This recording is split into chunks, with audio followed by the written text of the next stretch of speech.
रहमतुल्लाह अलैह के पास ना एक बूढ़ी अम्मा अपना बेटा छोड़ गई। तो हजरत साहब ने को 2, 4, 5 महीने रखा। तो बाद में उसकी अम्मा को बुला के कहा कि भाई तू बेवा है, बेटा तेरा यतीम है, मैं नहीं चाहता कि इसका वक्त ज़ाया हो। ये पढ़ने वाला कोई नहीं, सारे नहीं भाई पढ़ने वाले होते। अब यहाँ वाला माँ बैठे हैं, मैं बेअदब भी ना हो जाऊँ। कुछ पूरे 8 साल लगा के भी आ जाते हैं, सनद भी उनके पास होती है, नाराज ना हो जाना, ये तो सब अच्छे लोग हैं। सनद होती है पर पता कोई नहीं होता। ये आला हजरत ने लिखी है बात। सनद होती है, पूरी डिग्री होती है, उस पर कई लोगों के साइन भी होते हैं। तो बहुत सारे तालिब इल्म ऐसे होते हैं जो मदारस में कहते हैं मैं फाजल फलाह हूँ, लेकिन कोई शय पास। तो मौलाना सरदार अहमद साहब मुहद्दिस आज़म पाकिस्तान रहमतुल्लाह अलैह उस बूढ़ी को कहने लगे तेरा बेटा कुंद देना है, पढ़ना पढ़ाना इसने कुछ भी नहीं, तो यतीम बच्चा है, कल को तो कहेगी कि मेरे बेटे ने वक्त ज़ाया किया तो वापस ले जाओ। बूढ़ी अम्मा रोने लग गई, कहने लगी मैं पढ़ाने तो नहीं लाई थी, मैं तो आपको रब का वली समझती हूँ, मैं तो नौकरी कराने लाई थी। नौकरी हजरत अनस बिन मालिक कहते हैं मेरी अम्मा भी हुजूर की बारगाह में दे गई थी।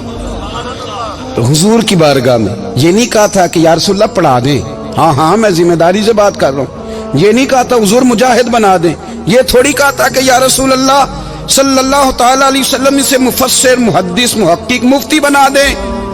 हजरत अनस की अम्मा कह गई थी सोनिया जब तक ये रहेगा ना आपकी नौकरी करेगा, ये घर के काम काज करेगा, ड्यूटी करेगा, हुजूर ये आपकी नौकरी करेगा। तो मेरे महबूब ने फिर दुआ कर दी, अल्लाह इसे बरकत अता फरमा। तू समझता है खिदमत वाला खाली रह जाता है? जितना जायका खिदमत वाले को मिलता है, जो उसके नसीब में आता है, वो किसी का नसीब कहां भाई। हजरत अनस कहते हैं हुजूर ने दुआ कर दी, बरकत की।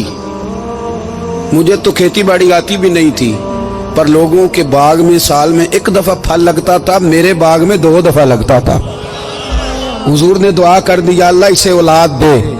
फरमाते हैं मेरे बेटे, मेरे पोते, मेरे नवासे, मेरी बेटियां, फरमाते हैं मैं जिंदा हूं और मेरी 100 औलादे मौजूद हैं।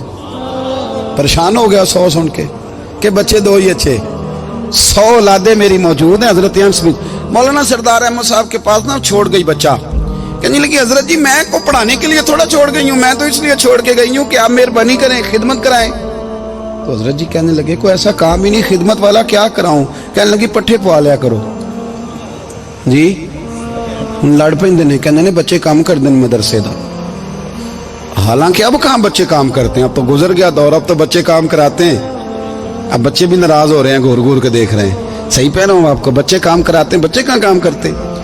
कहने लगी ये चारा डाले करेगा आपकी भैंसों को। तो हजरत ने उसको कहा कि बीबी चारा मेरी भैंसों को डालने के लिए मैंने बंदा रखा हुआ है, वो तू जा ले जा। कहने लगी हाथ बांध के हुजूर मेहरबानी करें रख ले, चारा डालेगा। और पुत्र तवज्जो से चारा डालना हजरत की भैंसों को। रोने लगी, हजरत ने रख लिया, महीने का खर्चा भी देते। शाम को ना वो सारा दिन काम करता, शाम को आके पैरों में भी बैठ जाता। हजरत जी लाएं तेल थोड़ा सा, पैर ना दबा दूं। 8 साल साथ वाले पढ़ते रहे, ये बेचारा नौकरी करता रहा। मेरा रूप भी नहीं ते मेरा रंग भी नहीं, और मैनू यार मनान दा टंग भी नहीं। कभी कभी ना हजरत बिलाल हबशी फारग होते ना तो नबी पाक की बारगाह में अर्ज करते हुजूर कोई काम तो नहीं, सारे हो गए, हुजूर जाऊं जरा, चले जाते। एक दिन सलमान फारसी कहने लगे या रसूलल्लाह ये बिलाल कहाँ जाता है। फरमाया जा देख के तो आ। हजरत सलमान वापस आए तो आके रोने लगे, कहने लगे सोनिया जब यहाँ से जाता है ना तो जाके सैयदा फातिमा की चक्की पीसनी शुरू कर देता, बीबी साहबा के काम करने लगता है, घर में जाके असनैन की ड्यूटी करता है, वहां भी काम यहाँ भी काम। वो चारा डालता रहा, उसने चारा डाला। हजरत मुहद्दिस आज़म की भैंसों को दस्तारे फजीलत का वक्त आ गया, सारे पगड़ियां सजा के आ गए, आज दस्तार होगी। ये ना पीछे होके बैठ गया, चूंकि पढ़ा ही नहीं था तो दस्तार का है कि दस्तार तो उसकी जो पढ़ेगा, हमने तो पढ़ा ही नहीं, हमने तो यार पढ़ा, घर पढ़ा, ड्यूटी करी। हजरत मुहद्दिस आज़म रहमतुल्लाह अलैह के यहाँ जब ऐलान होने लगा ना कि अब दस्तार होगी, तो हजरत ने पहला ऐलान उसका फरमाया। तो मजा वाला बंदा कपड़े भी कदी कदी बदल दे ना, वो कहता है जिस हाल में भी था मैं पलट के देखने लगा कि पढ़ा पढ़ाया तो है, कोई शय नहीं। तो ये माजरा क्या है, पीछे से उठ के आए। तो तो कहते हैं बाकियों की दस्तार किसी आलिम ने की, किसी सूफी ने की, लेकिन ये भैंसों को चारा डालने वाला जब आया तो मुहद्दिस आदम ने फरमाया पगड़ी के बाल को कोई हाथ ना लगाए, ये सारी दस्तार मैंने करनी है। और फरमाते हैं हजरत बाल भी देते जाते थे और आंसू भी बहाते जाते थे, माथा भी चूमते थे और फरमाते थे दस्तार के बाद चला तो नहीं जाएगा यार, मुझे तो इबादत भी नहीं रह गई, मुझे तो चाबियों को भी नहीं पता कौन सी कहाँ रहती है, जाएगा तो नहीं तू?